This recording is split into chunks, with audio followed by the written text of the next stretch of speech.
काफी देर से रैली और रैली के बाद इतने देर से आप लोग बैठे हैं। मैं आप लोगों के बीच में लेट इसलिए आया कि बाजू से कौन सा गांव था वो जहां पे पुतले का अनावरण, रामाटोला में शंकर शाह रघुनाथ शाह के पुतले का अनावरण हुआ। मैं उस कार्यक्रम में गया था, इसलिए मैं लेट हो गया। भाइयों, कुछ बातों को हम लोग चर्चा में लाना बहुत जरूरी है। जो चीजें हम लोग कभी सोचते ही नहीं है, जिन बातों पे हम लोग कभी गौर करते ही नहीं है। मैंने देखा कि डीजे बजा के हमारे लोग नाच रहे हैं। क्या शंकर शाह रघुनाथ शाह का जन्मदिन है आज? आज के दिन शंकर शाह रघुनाथ शाह को तोप में बांध के उड़ाया गया था।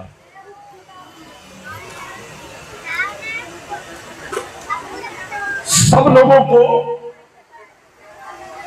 इस देश में जब फांसी की सजा होती थी तो उनको फांसी दे दी जाती थी, लेकिन जब आदिवासियों को फांसी की सजा होती है तो फांसी के बजाय उनको तोप में बांध के उड़ा दिया जाता है। क्या कारण है भाई? ऐसी क्या बात है कि आपके लोगों को, आपके समाज के राजाओं को, अपने समाज के नेताओं को, अपने समाज के क्रांतिकारी लोगों को तोप में बांध के उड़ा दिया गया? सजा काय की हुई थी? शंकर शाह रघुनाथ शाह को सजा काय की हुई थी? फांसी की। तो तोप में क्यों उड़ाया गया? कौन बताएगा यहां? तोप में बांध कर क्यों उड़ाया गया? उन्होंने स्वयं ने मांगा था मुझे तोप में बांधो, ताकि लोगों में ये जो बात है, ये हमारे बीच में ब्राह्मणवादियों द्वारा फैलाई गई बात है। शंकर शाह रघुनाथ शाह ने ऐसा क्या किया था कि ये लोगों ने उसको तोप में उड़ाने की बात की? ये बहुत बड़ी बात है, छोटी बात नहीं है, ये मामूली बात नहीं है। ये इतिहास हमारे समाज को मालूम होना चाहिए। शंकर शाह रघुनाथ शाह का जो इतिहास लिखा गया है वो किसी आदिवासी ने नहीं लिखा है, वो मनुवादियों द्वारा लिखा गया है।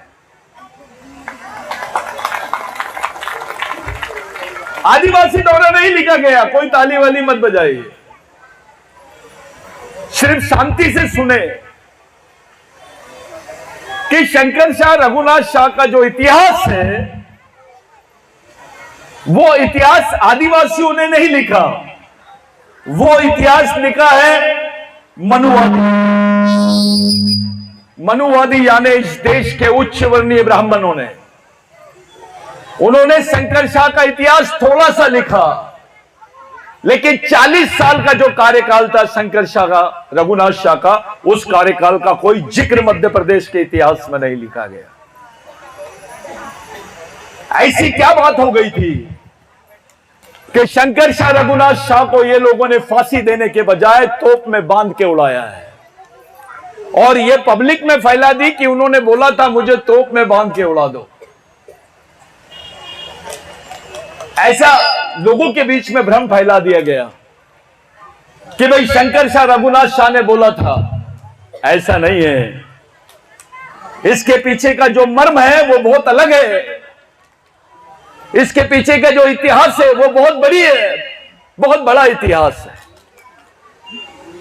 शंकर शाह रघुनाथ शाह गोंडवाना राज्य के ऐसे राजा थे जिन्होंने अपने आप को राजा नहीं बोला।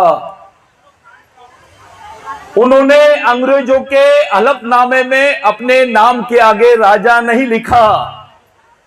जब रघुनाथ शाह से पूछा गया कि आप अपने आप को राजा नहीं बोलते, तो उन्होंने बोला, मैं अपने आदिवासियों पे राज नहीं कर रहा हूं, मैं आदिवासियों पे राज करने वाला राजा नहीं हूं, आदिवासियों के साथ राज करने वाला राजा हूं। यह बात थोड़ा ध्यान में रखो। आदिवासियों पे राज करना और आदिवासियों के साथ राज करना, इसमें जमीन आसमान का फर्क है। यह रघुनाथ शाह की विचारधारा है। सब लोग बोलते हैं मैं आदिवासियों का राजा हूं, इसका मतलब वो आदिवासियों पे राज कर रहा है। लेकिन शंकर शाह रघुनाथ शाह ने यह बात नहीं बोला। उन्होंने बोला, मैं आदिवासियों के साथ राज कर रहा हूं, आदिवासियों पे राज नहीं कर रहा हूं, इसलिए मैं अपने नाम के आगे राजा नहीं लिखूंगा। यह पहली बात। दूसरी बात शंकर शाह रघुनाथ शाह की यह है कि उस वक्त राजा आदिवासी होता था और उसकी राज्य भाषा जो होती थी वो संस्कृत होती थी। राजा गोंडों का होता था, राजा कंवर का होता था, राजा हल्बी का होता था, राजा प्रधानों का होता था, राजा बैगा का होता था, लेकिन कानून जो चलता था वो ब्राह्मणों का चलता था। यह सीपी एंड बरार एक्ट है, जिसको मध्य प्रांत का सबसे बड़ा कानून बोलते हैं, जिसको अंग्रेजों ने पास किया था। उस कानून में एक बात का जिक्र आया है कि शंकर शाह रघुनाथ शाह ने अपनी राज्य की राजभाषा संस्कृत नहीं होना चाहिए करके उसके खिलाफ में अभियान चलाया। और मंडला की जो भाषा है राजभाषा, वो संस्कृत नहीं गोंडी होना चाहिए, और गोंडी नहीं तो कोया भाषा होना चाहिए। ये राज्य भाषा का दर्जा शंकर शाह रघुनाथ शाह ने दिया। ये किसी ने नहीं दिया, ये शंकर शाह रघुनाथ शाह ने किया हुआ काम है। संस्कृत को राज्य भाषा का दर्जा से हटाकर कोया भाषा को राज्य भाषा का दर्जा देना, और लोगों ने उसको बदनाम किए कि ये बोली भाषा है, इसकी कोई लिपि नहीं है करके आपने महाअभियान शंकर शाह रघुनाथ शाह के खिलाफ में यहां के मनुवादियों ने महाअभियोग अभियान चलाया, जिसको धर्म के विरुद्ध विद्रोह बोला गया। ये दूसरी बात। तीसरी बात यह है कि 1822 तक 1836 तक भारत में यह प्रावधान था कि आदिवासियों को कभी भी सजा दी जा सकती है, क्योंकि उनको क्रिमिनल ट्राइब बोला जाता था। क्रिमिनल ट्राइब का मतलब होता है गुनहगारी जमात। जो विद्रोह करते हैं उनको गुनहगारी जमात का दर्जा दिया गया है। जिन्होंने अंग्रेजों के खिलाफ में बगावत की उनको गुनहगारी जमात का दर्जा दिया गया है। उनको देखते से गोली मारने का कानून था, जिसको क्रिमिनल ट्राइबल एक्ट बोलते हैं। यह आदिवासियों के खिलाफ में था। और दूसरी तरफ इस देश में ऐसा प्रावधान था कि किसी भी ब्राह्मण आदमी को किसी भी टाइप की सजा नहीं दी जाएगी। किसी भी ब्राह्मण को सजा का प्रावधान नहीं था। शंकर शाह रघुनाथ शाह के राज्य में पहली बार ब्राह्मणों को फांसी देने की सजा का प्रावधान किया गया। गो हत्या और ब्राह्मण हत्या इसको पाप माना जाता था, लेकिन शंकर शाह रघुनाथ शाह ने इस मनुवादी नियम को मानने से इनकार कर दिया। यहां से शंकर शाह रघुनाथ शाह शुरू होते हैं। उससे बड़ी बात, 1822 तक आदिवासी महिलाओं को कपड़े पहनने का अधिकार नहीं था। हमारी मां बहनों को ब्लाउज पहनने का अधिकार नहीं था। ब्लाउज पहनते थे तो टैक्स लगता था। हमारे मां बहनों को ब्लाउज पहनने के लिए टैक्स देना पड़ता था। ये गलत इतिहास बता रहे हैं, अपने लोग बरगलाते हैं। ये सच्चाई है कि आदिवासी महिलाओं को ब्लाउज नहीं पहनने देना पड़ता था और उन लोग पहनने नहीं देते थे, और पहनने के एवज में टैक्स देना पड़ता था। इसके खिलाफ में शंकर शाह रघुनाथ शाह ने बगावत किया और आदिवासी महिलाओं को ये पूरे कोई भी कपड़ा पहने किसी भी किस्म का टैक्स नहीं लगेगा, ऐसा कानून बनाया। इसका फायदा केवल आदिवासी महिलाओं को नहीं हुआ, इसका फायदा यहां के पवार को हुआ, यहां के लोधी को हुआ, यहां के दलित को हुआ, यहां के आदिवासी को हुआ, यहां के मुसलमान को हुआ, यहां के क्रिश्चियन को हुआ। ये कानून था। अगली बात, शंकर शाह रघुनाथ शाह ने, जिसको एग्जेम्पशन ऑफ टैक्स बोलते हैं, एग्जेम्पशन यानी टैक्स, एग्जेम्पशन ऑफ टैक्स का मतलब होता है जो कर है उसमें बढ़ावत, जिसको अंग्रेजों ने बनाया था। और जितने भी जमींदार के वो टैक्स वसूली करने वाले लोग रहते थे वो ब्राह्मण थे।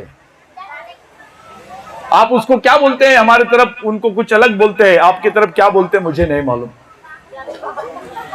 आप लोग उसको पटवारी बोलते हैं, क्या बोलते हैं ये मालूम नहीं, लेकिन यहां के ब्राह्मणवादी लोग अंग्रेजों को आदिवासियों से टैक्स वसूल करके देते थे। तो जमींदारी प्रथा को, टैक्स की प्रथा को उन्होंने मध्य प्रांत का, जिसको central province land acquisition act बोलते हैं, 1842 में शंकर शाह रघुनाथ शाह की वजह से आदिवासियों की जमीन पर टैक्स नहीं लगेगा, यहां के ओबीसी की जमीन पर टैक्स नहीं लगेगा, यहां के दलितों की जमीन पर टैक्स नहीं लगेगा, ये कानून बनाया। इसका दूसरा फायदा यह हुआ कि ब्राह्मण भाई जितने काम कर रहे थे वो बेरोजगार हो गए। जो टैक्स वसूली करते थे लोगों से वो बेरोजगार हो गए, और उन्होंने शंकर शाह रघुनाथ शाह का विरोध किया। जब शंकर शाह रघुनाथ शाह का विरोध किया गया तब ब्राह्मणों ने एक रणनीति बनाई कि शंकर शाह रघुनाथ शाह के अंग्रेजों के साथ में झगड़े लड़ाए जाए।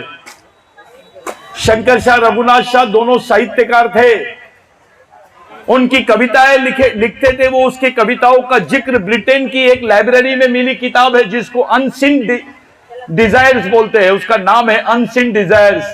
अंग्रेजों ने ब्रिटेन की लाइब्रेरी में रखा है वो कविता है शंकर शाह रघुनाथ शाह की। जो ब्रिटिश टाइम था, जो अखबार था ब्रिटिश टाइम्स, वो अखबार में छपाया था शंकर शाह रघुनाथ शाह की कविताएं, और आज भी वो है। शंकर शाह रघुनाथ शाह के बारे में जो इतिहास हमको बताया जाता है वो आधा इतिहास है। उन्होंने 40 साल तक के राज किया, उसके बारे में कोई इतिहास तुम्हारे पास नहीं है। 1822 से लेकर 1856 तक के जो उन्होंने राज किया उसका कोई इतिहास गवर्नमेंट ऑफ इंडिया के पास में नहीं है। उसके कोई रिकॉर्ड मध्य प्रदेश गवर्नमेंट के पास में नहीं है।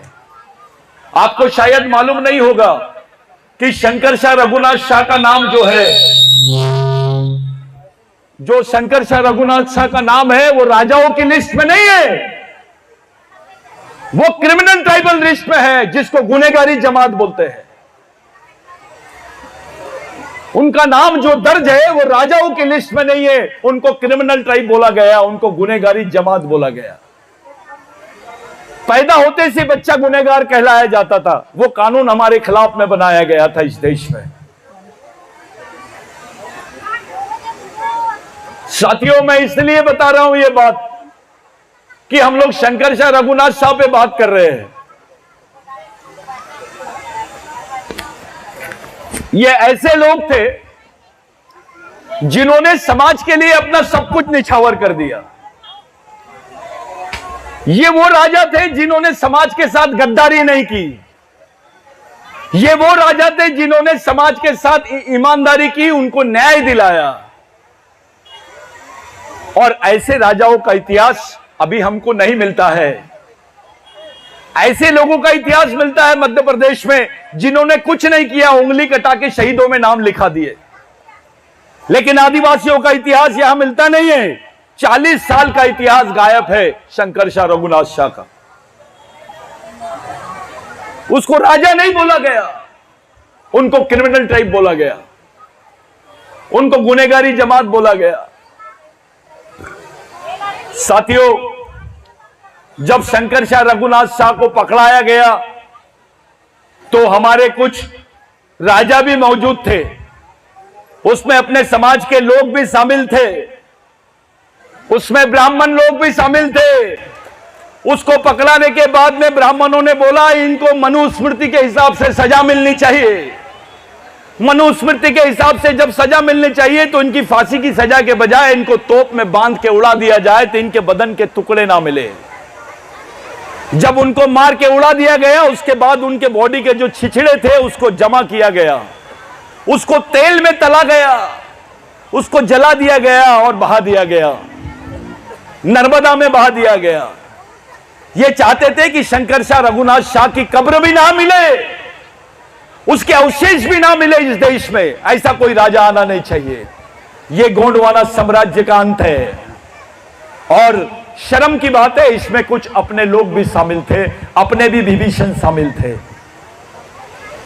शंकर शाह रघुनाथ शाह ने ब्राह्मणों का कानून नहीं माना। उनके जीते जी उनके रहते हुए एक भी मंदिर नहीं बना गोंडवाना में। यहां तो उल्टा है, जो मजदूर आदमी है उसके बारे में सरकार गंभीर नहीं है, लेकिन जो आदमी मंदिरों में बैठे एक ही मंत्र बोल के भगवान को भी और दूसरे लोगों को भी बेवकूफ बना रहे, ऐसे लोगों को सरकार ने 5,000 रुपए की पेंशन की घोषणा कर दी। उसके बाद शहर में अगर मंदिर है तो मंदिर में रहने की जगह फ्री और उसको सामाजिक सुरक्षक बोला गया।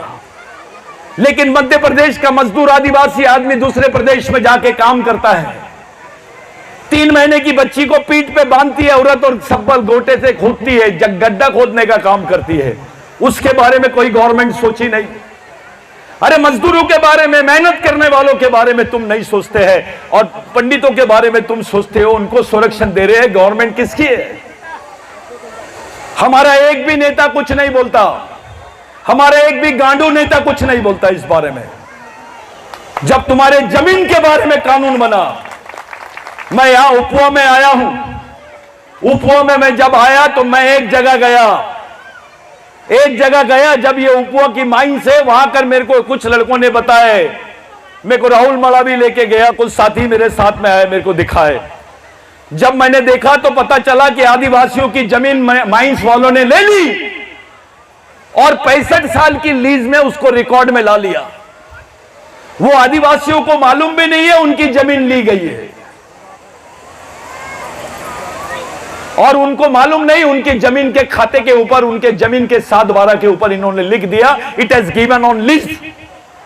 65 साल की लीज में दी गई है। आपकी जमीन आपको बिगर बताए जब दी जाएगी तो कैसा लगेगा?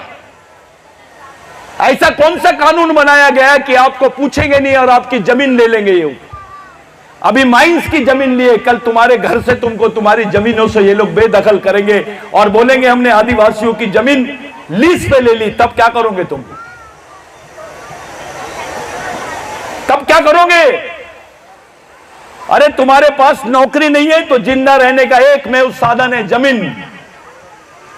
आदिवासियों की जल जमीन जंगल जो है उसके जिंदा रहने का अंतिम साधन है। यह सरकार ने पेशा कानून बदल दी, मोदी जी ने पेशा कानून बदल दिया। पेशा कानून में प्रावधान था कि ग्राम सभा की एनओसी के बगैर आप उसकी जमीन नहीं ले सकते हैं, लेकिन वो एनओसी के प्रावधान को इन्होंने चेंज कर दिया, उसको बोल दिया परामर्श, यानी आपके जो अधिकार थे उसको समाप्त कर दिया।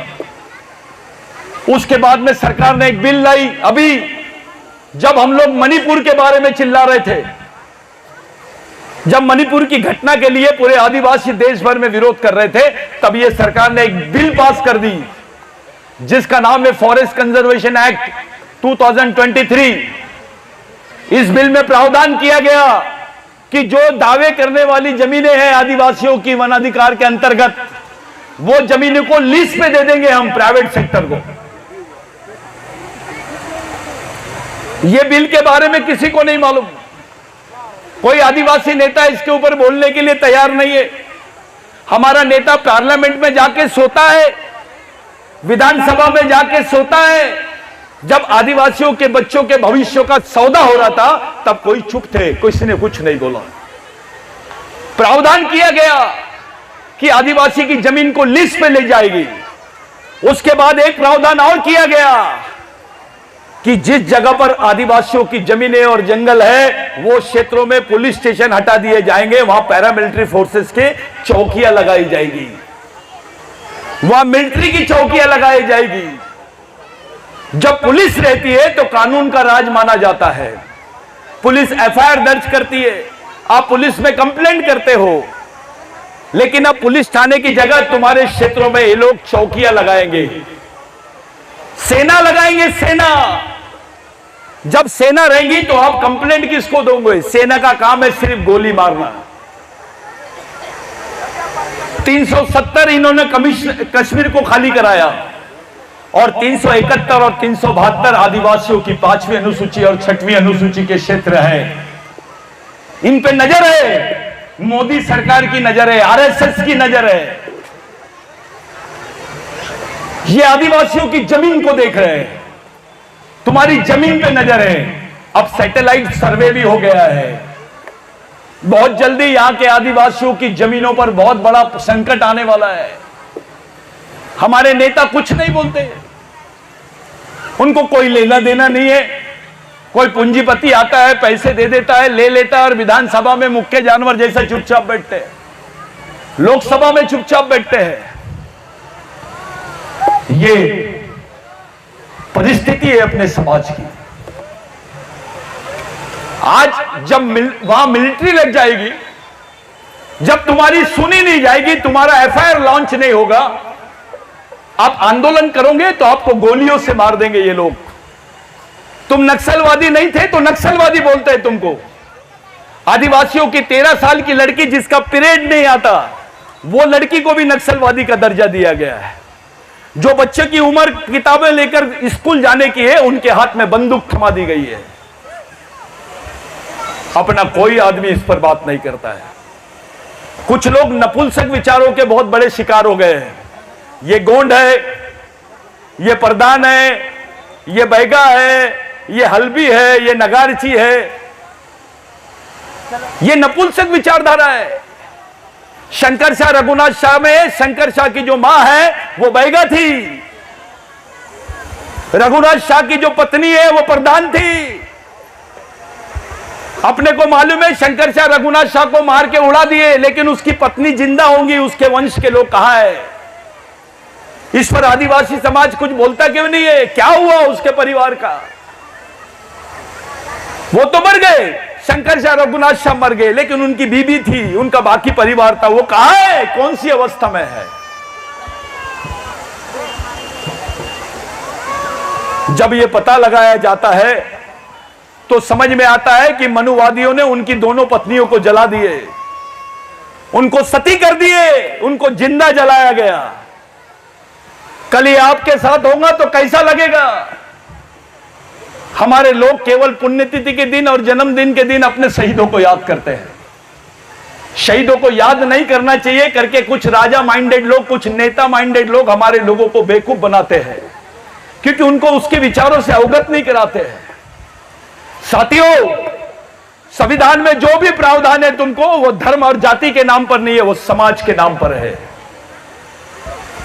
जो अधिकार है तुम्हारे, वो समाज के नाम पर है।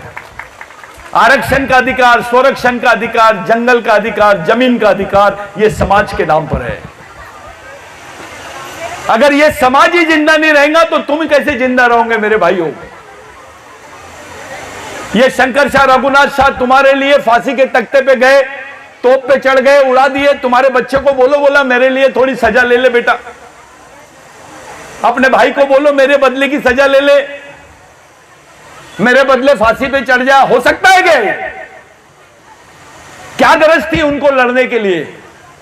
क्या गरज थी उनको इस बात के लिए कुर्बान होने की?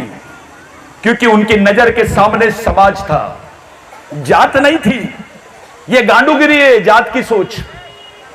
मैं ये जात का हूं, मैं वो जात का हूं। बे तेरी संस्कृति एक, तेरा डीएनए एक, तेरी सभ्यता एक, तो समाज भी एक होना चाहिए। ये समाज को तोड़ते हैं सड़े से पॉलिटिक्स के लिए। किसी को विधायक बनना है, किसी को जिला परिषद सदस्य बनना है, किसी को सांसद बनना है, तो समाज को तोड़ दो। ये प्रैक्टिस है। ये तोड़ने की प्रैक्टिस से बचो, अपने आप को बचाओ, अपने बाल बच्चों को बचाओ। हमारा आदिवासी आदमी, आधे से ज्यादा आदिवासी लोग गड्ढा खोदने का काम करते हैं। आप जाइए, मंडला का आदमी, बैयर का आदमी, बालाघाट का आदमी पूरे देश में गड्ढा खोदने के लिए जाते हैं, मजदूरी करने के लिए जाते हैं। आपको मालूम है यहां के उच्च वर्णीय नेता क्या बोलते हैं? ये आदिवासी समाज नहीं है, ये मजदूरों की मंडी है, या आदिवासियों का भाव लगा दो, लेके जाते हैं। हमारी मां बहनों से काम कराते हैं, उनको पेमेंट नहीं देते हैं, बदले में उसको बोलते हैं सो, उसका शारीरिक शोषण करते हैं।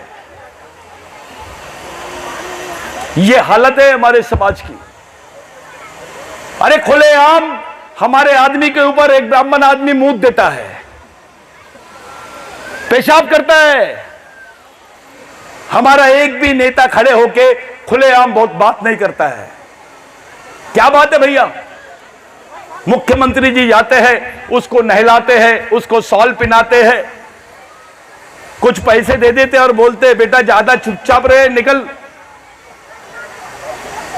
और वो आदमी जो पेशाब करता है उसके ऊपर एट्रोसिटी भी दाखिल नहीं होती है।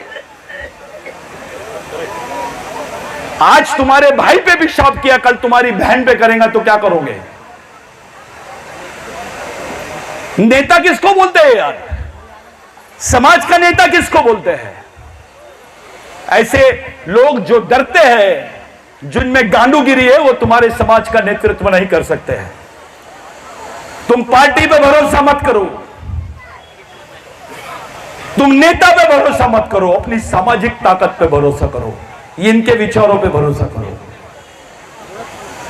मधु भगत जी है, आप बुरा मत मानना, आप अपनी पार्टी के लिए बहुत मेहनत करते हैं, लेकिन मैं ये डिसीजन में आ गया कि भैया पार्टी की बात है, पार्टी को तो कोई भी बचा लेगा, मेरे आदिवासी समाज को कौन बचाएगा? पहले तय करो, पार्टी पहले की नेता, समाज पहले की पार्टी, समाज बड़ा की नेता। तो ये याद रखो, हमारे लोगों के बीच में क्या हो रहा है आदिवासियों के साथ देश में? कौन सी समाज की लड़की को नंगा करके घुमाया जाता है सड़क पर? कौन सी समाज की लड़की को घुमाया जाता है? खुलेआम उसका वीडियो दिखाया जाता है। वो 6वीं अनुसूची के आदिवासी है, जिनकी जमीन पर कब्जा कर लिया गया है। सरकार ने सुप्रीम कोर्ट में एफिडेविट दी कि 400 मशीन गन लूट ली गई, 6 लाख गोलियां लूट ली गई, मिलिट्री वालों से लूटा गया। कोई आम आदमी लूटता है क्या मिलिट्री वाले से?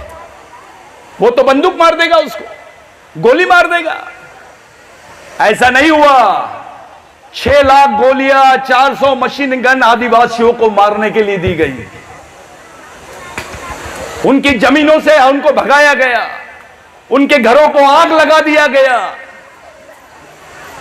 रिकॉर्ड पे बोल रहे 500 लोग मर गए, लेकिन जब घरों को आग लगा गया तो ऐसे 2 साल के, 3 साल के, 4 साल के बच्चे भाग सकते हैं क्या? वो घर के साथ जल गए, उनके बारे में कोई रिकॉर्ड नहीं है। ऐसे मासूम बच्चे आग में जल जल के मर गए, तो भी उस पर किसी ने बात नहीं किया। प्रधानमंत्री 3 महीने के बाद उस पर बात करते हैं। इस्लामाबाद में कुछ हो जाता है तो 1 घंटे के अंदर दिल्ली में खबर आ जाती है, लेकिन मणिपुर में कुछ हुआ तो 3 महीने लग गए, क्योंकि मामला आदिवासियों का था, मामला उनकी जमीन का था। इनकी नीयत साफ नहीं है। आने वाले समय में तुमको सामाजिक लड़ाई लड़नी पड़ेगी। कोई पार्टी नहीं बचाने वाली तुमको, कोई नेता बचाने वाला नहीं है। तुमको अपना सामाजिक मिशन खड़ा करना पड़ेगा। कैसे लड़ोगे मिलिट्री से? चलो बताओ, उसको नेता बना देते हैं अपन समाज का, जो बता देगा ये समाज कैसे बचेगा। मैं उसके चप्पल लेता हूं और नागपुर सर तक सर में रख के नागपुर जाता हूं। बताओ वो नेता का नाम बताओ, चलो उसके घर चलते हैं, जो आदिवासियों को यह गारंटी दे कि वो कैसे बचेगा।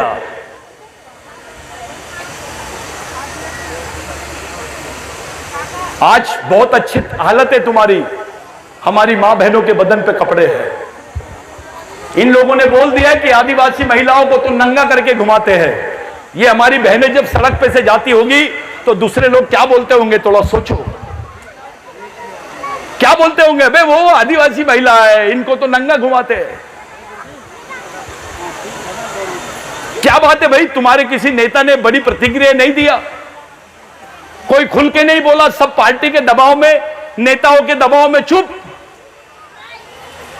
ये कैसा नेता है रे बाबा? ये नेता का गांडू ज्यादा दिख रहा है। ये क्या लाइन है? अरे जो 6वीं अनुसूची में हो सकता है मणिपुर में, अगर वो बालाघाट में हो गया तो क्या करोगे तुम?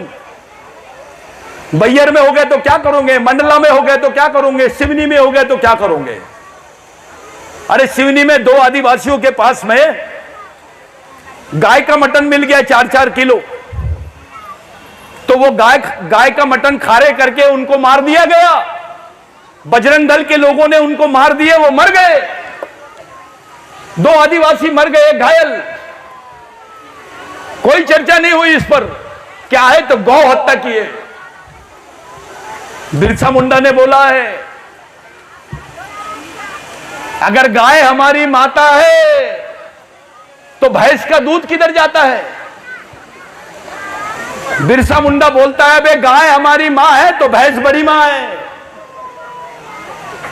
फिर गाय की पूजा क्यों करते, भैंस की क्यों नहीं करते? क्यों? क्योंकि वो काली है। मां तो मां है। बिरसा मुंडा बोलता है, क्या अपनी मां के दूध का सौदा करते हैं? अपनी मां के बिजनेस करते हैं दूध का? ये हमको गौ हत्या समझाएंगे, गौ सुरक्षा बताएंगे। आदिवासियों को कोई समझाने की जरूरत नहीं है। आदिवासी तो एक झाड़ की भी इज्जत करता है, झाड़ को भी बहुत शिद्दत से पूजा करता है उसकी। मड़ा यानी झाड़, मड़ावी झाड़, पेंदाम यानी पद्दी, पद्दी यानी सुअर। बिरसा मुंडा के समय बहुत तूफान आ रहा था। ये राम मंदिर तो अभी सुन रहे हैं आप, उस वक्त जगन्नाथ का मंदिर था। जगन्नाथ का मंदिर सबसे फेमस, और बिरसा मुंडा बाहर खड़ा था और लोग ऐसे पानी से भग रहे थे। तूफान आ रहा था, कुछ सुअर के बच्चे ठुठर रहे थे। बिरसा मुंडा ने जगन्नाथ के मंदिर का ताला तोड़ दिया, सुअर के बच्चों को अंदर लेके चले गया, ताला बंद कर दिया। सुबह हंगामा मच गया कि बिरसा मुंडा ने भगवान को अपवित्र कर दिया, अब तो बिरसा मुंडा को सजा मिलनी चाहिए। तो बिरसा मुंडा बोला, बिल्कुल सही बात है, लेकिन मेरे कुछ सवाल का जवाब दे। पहला सवाल पंडा से पूछा बिरसा मुंडा ने, ये सूरज को किसने बनाया? तो पंडा जी बोला, ऊपर वाले ने। दूसरा सवाल पूछा बिरसा मुंडा ने, झाड़ को किसने बनाया? तो पंडा बोलता, ऊपर वाले ने। फिर बिरसा मुंडा ने बोला, तेरे को किसने बनाया? तो बोले, ऊपर वाले ने। फिर बिरसा मुंडा ने पूछा, ये पद्दी को किसने बनाया? गोंडी में पद्दी बोलते सुअर को। इसको किसने बनाया? तो पंडा बोलता, ऊपर वाले ने। तो बिरसा मुंडा ने बोला, बे एक ही कारखाने का तो माल है वो, गोडाउन कैसे अलग हो सकता है इसका? फिर बिरसा मुंडा ने बोला कि दुनिया के जितने धर्म के लोग हैं, जिस जानवर को सबसे तुच्छ जानवर मानते हैं, जिसको सबसे अछूत जानवर मानते हैं, उसको हमारी संस्कृति में नारायण पेन बोलते हैं। अगर एक तुच्छ जानवर का स्थान हमारी संस्कृति में भगवान के जैसा है, तो इंसान का स्थान कितना बड़ा होगा? यह बात बिरसा मुंडा बताते हैं। ये आदिवासियों को कोई सिखा नहीं सकता। आदिवासियों से सीखने की जरूरत है, आदिवासियों को सिखाने की जरूरत नहीं है। आप जाइए आदिवासी के गांव में, अगर किसी को कैंसर भी हो गया तो उसकी दवा आदिवासी आदमी सूखी रोटी में बांध के उसको चुपचाप दे देता है। जब वो पैसे देने की बात करता है तो उसको बोलता है आदिवासी, अरे पैसे लूंगा तो तेरे को दवा नहीं लगेंगी रे भाई। हेलो,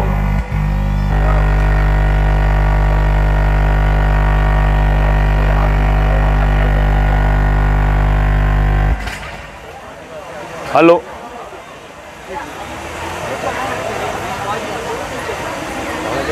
कटर डाले थे ना, सेकंड कटर जो दिए थे हेलो, ठीक है। तो अगर आप लोग बोर हो गए होंगे तो मैं बंद कर दूं? हाँ। तो बिरसा मुंडा ने यह बात पंडा जी को बताया। अभी कोई भी आदिवासी गांव में जाओ, कोई बीमारी का इलाज भी करेंगे, आदिवासी आदमी बोलता है, बे पैसे लूंगा तो तेरे को दवाई नहीं लगेगी। लेकिन रामदेव बाबा के पास जाओ, बड़ा आदिवासियों से एक रुपए का वो आंवला लेता है और 100 रुपए में बेचता है। वो राष्ट्र संत, वो राष्ट्र संत। और आदिवासी को बताते हैं मंगलवार के दिन देवी का दिन है, बुधवार के दिन फलाने भगवान का, गुरुवार को ये बाबा का, शनिवार शुक्रवार को देवी का, शनिवार को हनुमान जी का और इतवार को भी किसी भगवान का। फिर हमारी मां बहनें उपवास करती है, उपवास करती है अपने बच्चों के लिए, अपने इसके लिए उपवास कर लेती। वो ऐसा नहीं है। इसका मतलब यह है कि यहां का जो पंडित है वो भगवान से फोन पे बात करता होगा। बिरसा मुंडा ने क्या बोला? अगर उपवास करना है तो अपने बाल बच्चों के लिए करो, अपने अधिकारों के लिए करो। बिरसा मुंडा ने बोला, मैं ऐसे भगवान को नहीं मानता हूं जो ब्राह्मणों की मानता है, और मैं ऐसे भगवान को ब्राह्मणों के घर का कुत्ता मानता हूं। यह बात बिरसा मुंडा ने 19 साल की उम्र में बोला है। शंकर शाह रघुनाथ शाह को, रघुनाथ शाह का जब पद ग्रहण कर रहे थे, राजा बना रहे थे, तो रघुनाथ शाह के पास कुछ ब्राह्मण गए और बोले कि हम तुम्हारा राज्याभिषेक करेंगे। तो रघुनाथ शाह ने बोला, मैं आदिवासी हूं, मेरा राज्याभिषेक मेरी कौम के लोग करेंगे, क्योंकि मेरी संस्कृति तुमसे बहुत पुरानी है। आपका धर्म तो 3000 साल पुराना है, मेरी संस्कृति तो 20,000 साल पुरानी है। साथियों, मैं बोल रहा हूं पूरे देश में कि भगवान पैदा नहीं हुआ था भारत में, तब से आदिवासी रहता है। भगवान पैदा नहीं हुआ था तब से आदिवासी रहता है, इसलिए वो मूल मालिक है। ये बात आपको ध्यान में रखना है। ये ब्राह्मणवादी सोच जो है हमारी संस्कृति में भी घुस गई है, हमारे समाज में घुस गई है। हमारे लोग फड़ा पेन को बड़ा देव बोलते हैं। फड़ा पेन को क्या बोलते हैं? बड़ा देव। अबे फड़ा यानी बड़ी, फड़ोर यानी बड़ा। फड़ा यानी बड़ी और फड़ोर यानी बड़ा। तो ये मनुवादियों ने हमारे लोगों के दिमाग में डाला, बे तुम बड़ा देव बोलो।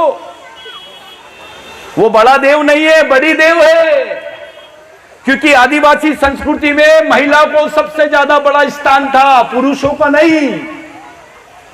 आदिवासियों की संस्कृति मातृसत्तक संस्कृति थी, पुरुष सत्तक नहीं। विश्व के कितने भी धर्म में वो सब धर्म पुरुषों ने बनाए हैं, लेकिन आदिवासी संस्कृति की निर्माता महिला है, वो महिला ने बनाई है। इसलिए आदिवासी भगवान से भी बड़ा अपनी मां को समझता है। यह सच्चाई है। मोहनजोदारो हड़प्पा में 123 जो मूर्तियां मिली, उसमें से 67 मूर्ति महिलाओं की थी। भगत जी, आप आदिवासियों के वंशज है, आप भी थोड़ा इनके चक्कर में कम पड़ो। आदिवासी देश का मूल मालिक है। यहां का एससी, यहां का एसटी, यहां का ओबीसी उसके वंशज है। यहां का क्रिश्चियन उसका वंशज है, यहां का मुसलमान उसका वंशज है। आरएसएस की मूवमेंट चल रही है आदिवासियों को वनवासी बनाने की। पहले आदिवासियों को आदिवासी बोलते थे, मूल निवासी, बाद में आदिवासी, अब वनवासी, 5 साल बाद स्वर्गवासी। तुम्हारे समाज को खत्म करने का षड्यंत्र चल रहा है और तुम्हारे लोग चड्डी पकड़ के, ये पकड़ के चले उनके पीछे। अबे तेरी कौम को खत्म करने का षड्यंत्र चल रहा है, तेरे बच्चे के वजूद को खत्म करने का षड्यंत्र चल रहा है, तू अपने ही दुश्मन का साथ दे रहा है। क्या बात है प्रधानमंत्री जी, तुमको आदिवासी क्यों नहीं बोलते? सिर्फ बताओ, बताओ तो। तुम्हारी जमीन की होना, इनको G20 में सबसे ज्यादा आदिवासियों की जमीनों को नीलाम करने के लिए रखा गया था। ये G20 इन्होंने आदिवासियों की जमीन पर इन्वेस्टमेंट करने के लिए बुलाया था। अंबानी की जमीन है क्या? अदानी के पास जमीन है? वे जमीन तो केवल आदिवासियों के पास में है, क्योंकि वो इस देश का जल जमीन जंगल का मालिक है, था, है और रहेगा। चाहे हमारी पीढ़ियां कट जाए, हम अपनी जल जमीन जंगल को कभी किसी को हथियाने नहीं देंगे। ये जो मिशन चल रहा है, ये इसीलिए चल रहा है कि राजा का बेटा राजा नहीं और नेता का बेटा नेता नहीं, समाज के गरीब आदमी का भी बच्चा समाज का नेतृत्व करना चाहिए। इसलिए सामाजिक मिशन चला रहा है। मैं ये संगठन का अध्यक्ष हूं, मैं वो संगठन का अध्यक्ष हूं, मैं फलाना संगठन का राष्ट्रीय अध्यक्ष हूं। इधर आ, मैं तेरे को अंतरराष्ट्रीय अध्यक्ष बनाता हूं। क्या करेगा? अबे यहां कुछ रहेगा तो करेगा ना, यहां हो ना। यहां तुम्हारे ब्रेन में अगर ताकत है तो लड़ पाओगे, ब्रेन में ताकत नहीं है तो मर जाओगे। बिरसा मुंडा ने बोला था, जिस समाज की सामाजिक समस्या नहीं होती है उसकी कोई समस्या नहीं होती है, और जिस समाज की सामाजिक समस्या होती है उसकी समस्या ही समस्या होती है। हमारी समस्या यह है कि हमारे लोग जाति के नाम पर बंट रहे हैं। हमारी समस्या यह है कि हमारे लोग सामाजिक विचारों के लिए, समाज के लिए काम नहीं कर रहे हैं। हमारी समस्या यह है कि हमारा आदमी अपने ही समाज से गद्दारी कर रहा है। हमारी समस्या यह है कि हमारे नेता हमारे समाज के साथ पूरी तरह गद्दार है। उनको पार्टी की ज्यादा फिक्र है, समाज की नहीं है। अगर आने वाली पीढ़ी को बचाना है, आने वाली जनरेशन को अगर बचाना है, मैं बोल रहा था वो गड्ढे खोदने वाली बात, साहब अब गड्ढे खोदने की भी मशीन निकल गई है। संडास साफ करने के काम को गवर्नमेंट नौकरी का हिस्सा माना गया, लेकिन गड्ढे खोदने के काम को गवर्नमेंट नौकरी का हिस्सा नहीं माना गया। सबसे ज्यादा भारत में गड्ढे खोदने वाली कौम आदिवासी है। अब गड्ढे खोदने की मशीन निकल गई है, वो भी काम उसको नहीं मिलेगा। आप लोग बताइए मैडम, वो जिंदा कैसे रहेंगे? उनको ये काम भी नहीं मिलेगा। बैठ, एक बोरा लेके आए, लड़की को डाल दे उसमें, और उसकी मां नहीं मानी तो मां को भी डाल दो। बाप है तो दोनों मां बाप बेटे को डाल दो, और जो जो बच्चे यहां चिल्ला रहे उनको सबको बोरे में डालो और लेके चलो। तो ऐसे समय जब उनके पास काम नहीं रहेगा, कैसे करोगे आप?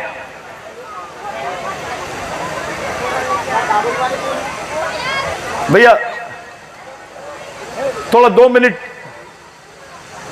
मिनट रुको ना, 5 मिनट में भेज रहा हूं उनको। थोड़ा 5 मिनट, तू टोपी पहना है करके बोल रहा हूं। एक बात, एक प्रोजेक्ट बनाया गया है, यह आखिरी बात रख रहा हूं क्योंकि मेरे को भगना है नागपुर।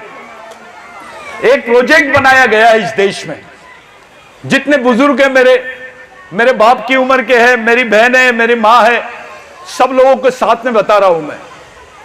इस देश में ऐसा प्रोजेक्ट कभी नहीं बना जिसमें 24 लाख हेक्टेयर जमीन आदिवासियों की छीन ली गई। 2 करोड़ आदिवासी उसमें बर्बाद हो जाएंगे। 2340 शेरों के लिए यह सरकार 2340 शेर को बचाने के लिए 2 करोड़ आदिवासियों की जिंदगी से खेल रही है। इनको ट्राइबल नहीं दिख रहा है। मोदी जी विदेश में जा रहे हैं तो ट्राइबल नहीं बोल रहे हैं, टाइगर बोल रहे हैं। लेकिन शायद वो भूल गए, ओरिजिनल टाइगर तो ट्राइबल ही है। शेर को रहने के लिए जगह मिलेगी इस देश में, आदिवासियों को रहने के लिए जगह नहीं। जानवरों के बारे में सोचा जा रहा है, आदिवासी के बारे में नहीं सोचा जा रहा है। और जो इन्होंने रास्ता बनाया है, इसको राम पदगमन बोले, यानी राम जी वहां से गए थे। क्या आइडिया है इनकी? इनको पूरा मालूम हो गया कि राम जी के वहां पंजे मिले। ये सर्वे कर लिए इन्होंने कि राम जी वहां गए थे। अबे हम बोल रहे शिव जी भी गए थे, हमारा लिंगो भी गया था। राम जी के पहले तो लिंगो है, उसके पहले शिव है। तो शिव जी गए थे ऐसा नहीं बताते, राम जी गए थे ऐसा बताते। राम जी बहुत जूनियर भगवान है। इस देश का ओरिजिनल भगवान कौन है? महादेव। क्या हाल कर दिए महादेव के? आदिवासी, ओबीसी, भगत जी आप भी महादेव बोलते हैं ना? हर हर महादेव बोलते हैं, जय श्री राम नहीं बोलते आप। तो ओरिजिनल बात, हर हर महादेव यानी इस देश का सबसे सर्वमान्य भगवान, वो कृषि संस्कृति का प्रतीक है जिसका उल्लेख वेदों में भी नहीं है। वो भगवान को क्या बना दिए? ब्रह्मा, विष्णु, महेश, तीसरे नंबर का भगवान बनाए, पहले नंबर को भगवान को। अब इन्होंने महादेव को नहीं छोड़े तो तुम कौन सी खेत की मूली है? जो विचारधारा ने महादेव को नहीं बख्शी वो तुमको कैसे बख्शेगी? इनको गाय की चिंता है। गाय मर गई तो 2 लाख, आदिवासी बच्चा मरता है तो 35,000। तुम्हारी जान की कीमत, तुम्हारे बच्चों की जान की कीमत 35,000 है। ये ईद का बकरा भी 1 लाख का बिकता है, तो भी हमारे नेता कुछ नहीं बोलते हैं। मेरे भाइयों, जिन शहीदों को हम लोग याद कर रहे हैं, जो लोगों को हम लोग याद कर रहे हैं, ओरिजिनल भगवान यही है आपके, डुप्लीकेट भगवान नहीं है। इन्होंने शंकर शाह, रघुनाथ शाह की वजह से जो सीपीएन बरार टेनेंसी एक्ट बना, इनकी मौत के बाद में आपको भूमि अधिकार मिले, यहां के पवार को अधिकार मिले, लोधी को मिले, दलितों को मिले, आदिवासियों को मिले। आप जमीन के मालिक बने। आपके 7/12 में 1864 के बाद का 7/12 आप देख लो, आप मालिक नहीं थे। आपको जमीन शंकर शाह, रघुनाथ शाह की वजह से मिली है। अगर ये मरते नहीं तो गवर्नमेंट आपको जमीन नहीं देती। जो ब्रिटिश गवर्नमेंट है वो लॉ पास नहीं करती, वो कानून पास नहीं करती, जिसको सीपीएन बरार टेनेंसी एक्ट बोलते हैं। जैसे छोटा नागपुर टेनेंसी एक्ट बना है, वैसे सीपीएन बरार टेनेंसी एक्ट बना है। 1962 में मध्य प्रदेश नागपुर से अलग हुआ है। पहले नागपुर भी मध्य प्रदेश में आता था। आप लोग, मैं, हम तमाम आदिवासी भाई, हम मरने की कतार में है। हमसे जमीन छीन लिए, हमारे क्षेत्रों में मिलिट्री लगा रहे, हमारी मां बहनों को नंगा घुमा रहे हैं, हमारे लोगों को सरेआम मार रहे हैं। अगर जो मणिपुर में हुआ,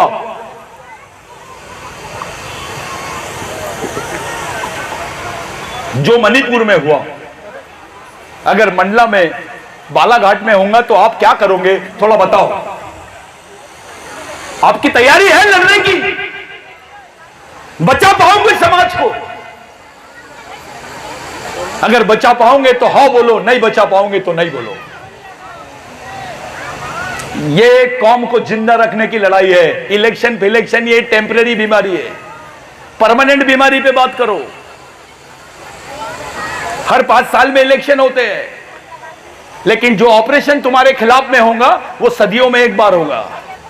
इसके बाद आदिवासी भारत के नक्शे से गायब हो जाएंगे। हिंदू राष्ट्र का मतलब है आदिवासी मुक्त भारत, बगैर आदिवासी के भारत। गोंडवाना भारत की बात नहीं कर रहे, हिंदू भारत की बात कर रहे हैं। वाह! अबे आदिवासी आदमी तो भैया शंकर भगवान को नहीं, उसकी मां को मानता है। शंकर भगवान भी हमारे पेरसा पेन को मानता है। हमारी टीम का आदमी है, हमारे कारखाने का माल है वो। शंकर भगवान के सर पे पानी है, उसके हाथ में त्रिशूल है, सामने नंदी है। खेती के लिए नंदी लगता है, पानी लगता है, जोतने के लिए त्रिशूल लगता है। यह कृषि संस्कृति का प्रतीक है।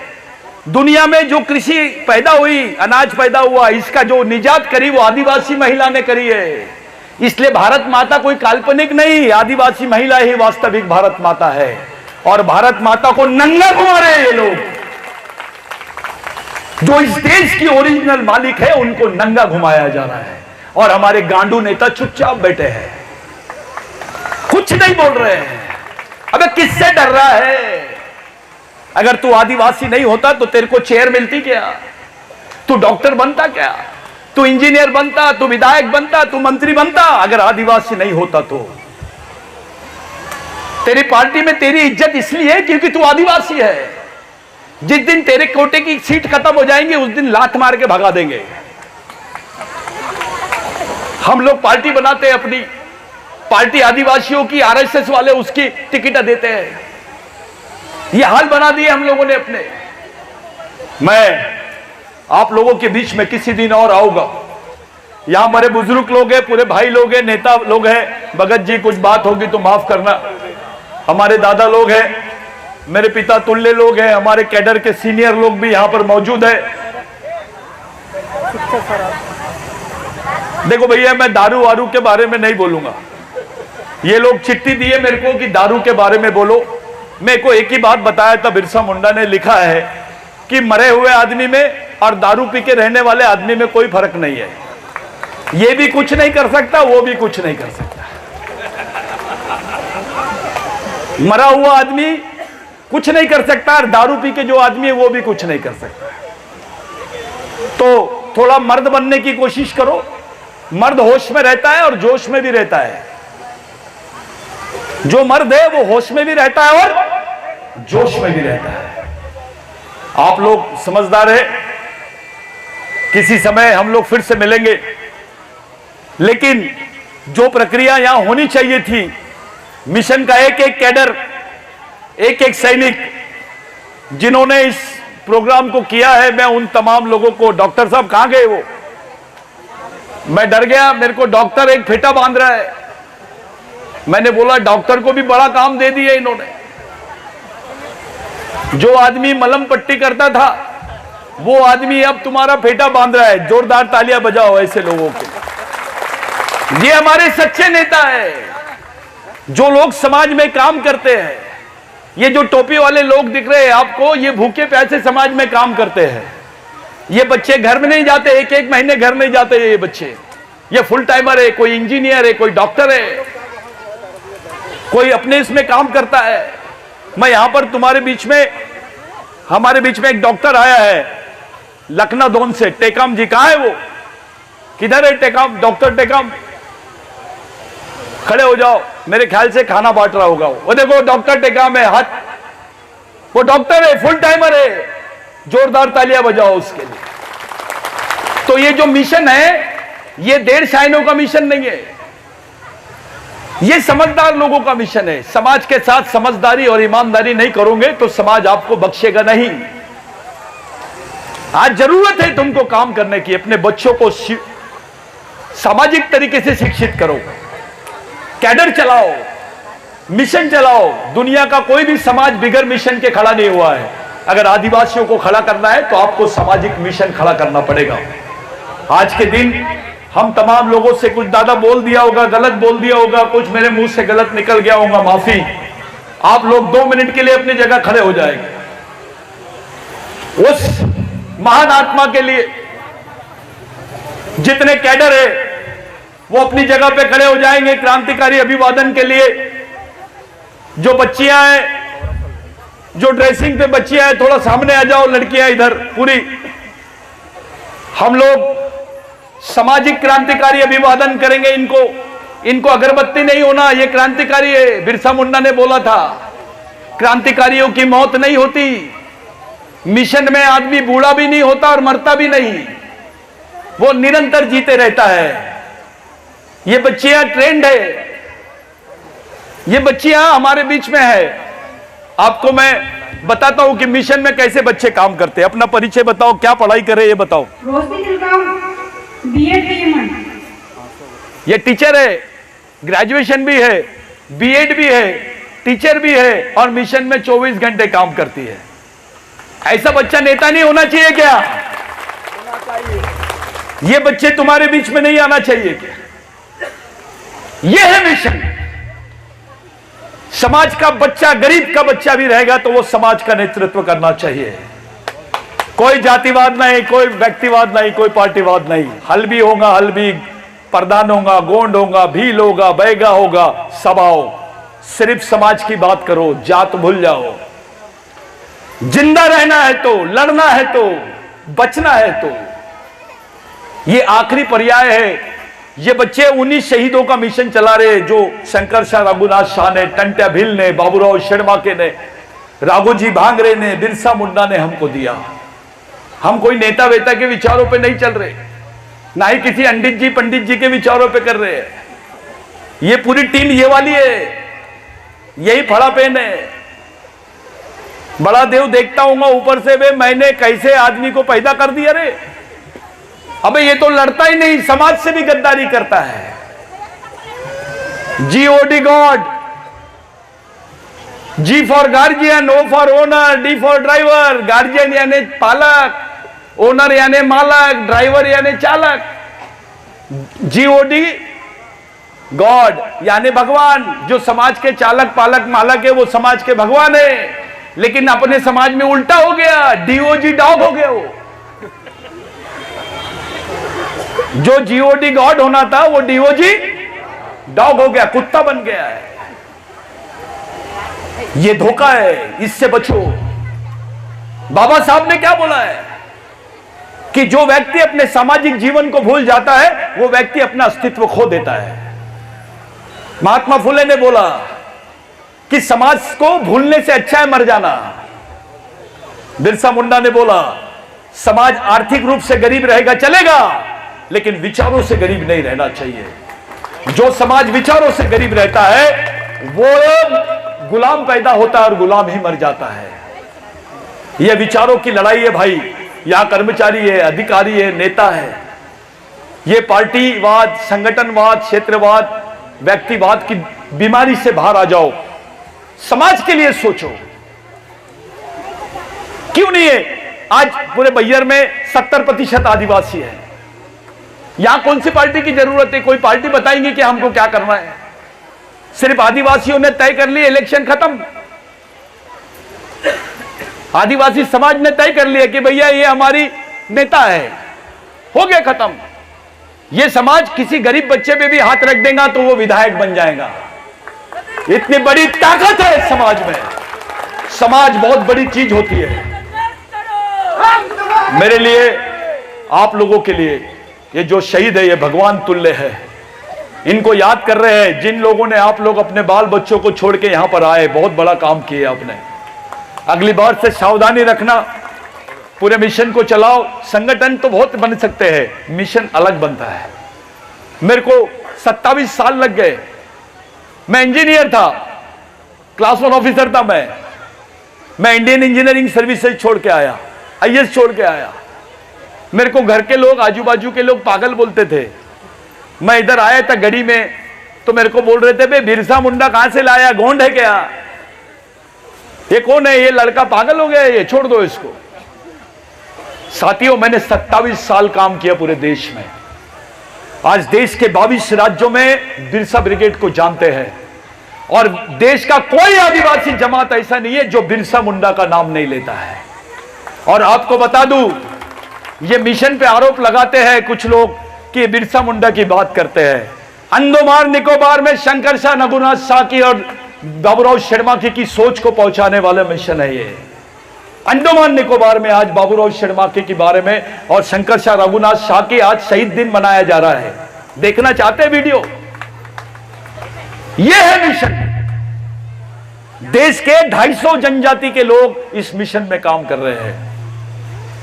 मैं आपके बीच में हल्बी समाज के हमारे अधिकारी साहब है, भंडारी साहब, अभी रिटायर्ड हुए। वो टोपी पहन के खड़े हैं। एक रिटायर्ड अफसर है वो, उनके बच्चे भी ऑफिसर है, लेकिन सब कुछ छोड़ के अपने समाज के साथ खड़े हैं। इसको मिशन बोलते हैं। ये लीडरशिप जिंदा रहना चाहिए तो समाज जिंदा रहेगा। हम लोग पिरसा पेन को याद करके, अपने फड़ा पेन यानी हमारी जंगो रायताल, हमारे जितने पूर्वज हैं उनको, भीमाल पेन को याद करके, भीमाल पेन नहीं है वो, बीमाल पेन है। बीमाल यानी क्या? जिसको पकड़ नहीं सकते। अंगार को पकड़ सकते नहीं, तूफान को पकड़ सकते, पानी को पकड़ सकते, इसको बीमाल पेन बोलते हैं। इसलिए खेती होने के बाद में जब खेती की पहली फसल आती है तो लोग ले जाके कुंवारा भीषण को देते हैं, बकरा काटते हैं, थोड़ी सी दारू भी पीते हैं, लेकिन बड़े देव को बोलते हैं हमारे देव को भी चलते ही है महुआ। अपना आदमी इतना स्वार्थी हो गया है। बड़े देव ने बोल दिया बेटा अब तू मेरी बहुत सेवा कर लिया, अब मैं तेरे को मेरे पास बुला लेता हूं। तो जितने ज्यादा पीने वाले हैं उन्होंने बहुत सेवा की है बड़े देव की, उनको जल्दी जल्दी बुलाया उसने। तुम बार बार बड़े देव को दारू पीते वक्त बुलाते हैं, वो एक ही बार बुला लेता है फिर। तो इन सब चीजों से थोड़ा सावधान रहो। हम लोग वो शहीदों के लिए पूरे कैडर से विनती करता हूं, एक क्रांतिकारी सैल्यूट देंगे उनको। पूरे कैडर्स जितने लोग जहां खड़े हैं, भगवान शंकर शाह रघुनाथ शाह को क्रांतिकारी सैल्यूट देंगे। सैल्यूट दे।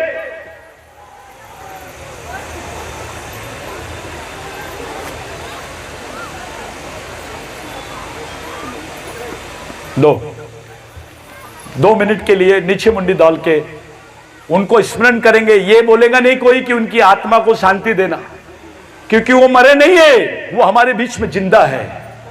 शहीद कभी मरता नहीं, उसके विचारधारा कभी नहीं मरती है। हमारे बीच में भगत जी आए, जो ओबीसी भाई है वो तमाम आए, हमारे मंडला से लोग आए, महाराष्ट्र से लोग हैं, 2 तेलंगाना के, कुछ छत्तीसगढ़ के भी भाई यहां पर हो गए। अभी कुछ छत्तीसगढ़ के भाई है, हाथ उठाओ, उनके लिए जोरदार ताली बजाओ। छत्तीसगढ़ से भी लोग आए हैं। तो ये जो मीटिंग है केवल ये क्षेत्रीय सम्मेलन नहीं है, ये मध्य भारत का बहुत महत्वपूर्ण सम्मेलन है। 1 लाख लोग रहे और दिमाग नहीं रहा तो कोई नहीं गिनता, लेकिन 10 लोग कमरे में बैठ जाए और सोच ले तो पूरी सिस्टम को हिला देते हैं। इसलिए विचारों के मूवमेंट पे विश्वास करना है। 2 मिनट नीचे मुंडी डाल के हम लोग मौन करेंगे और ये प्रतिज्ञा करेंगे कि आज के बाद हम सामाजिक जीवन जिएंगे, अपनी मेहनत का कुछ हिस्सा अपने मिशन को देंगे, अपने बाल बच्चों के लिए सोचेंगे। एक कपड़ा कम हो जाए चलेगा, लेकिन बच्चे को एक किताब कम नहीं होना चाहिए। हम लोग कोई जातिवाद नहीं करेंगे। आज से हम एक दूसरे को अपना भाई मानेंगे, क्योंकि हमारा खून एक है, संस्कृति एक है, तो समाज भी एक होना चाहिए। इसी सोच को लेकर हम लोग प्रतिज्ञाबद्ध होंगे। 2 मिनट नीचे मुंडी डाल के हम लोग प्रतिज्ञा करेंगे, ऐसी विनती करता हूं। 2 मिनट का मौन धारण करेंगे।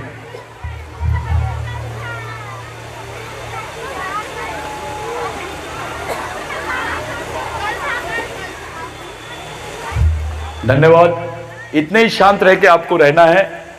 आखिरी बात, बिरसा मुंडा ने बोला कि मैं समाज को भगवान से बड़ा समझता हूं, क्योंकि मेरा वजूद समाज की वजह से है, मेरा जीवन समाज की वजह से है, इसलिए मेरी मौत भी समाज के ही वजह से होनी चाहिए। ये बात बिरसा मुंडा ने बोला। आप लोग बैठेंगे, हमारे तमाम बुजुर्ग लोग आए हैं, उनकी बात को आप लोग सुनेंगे।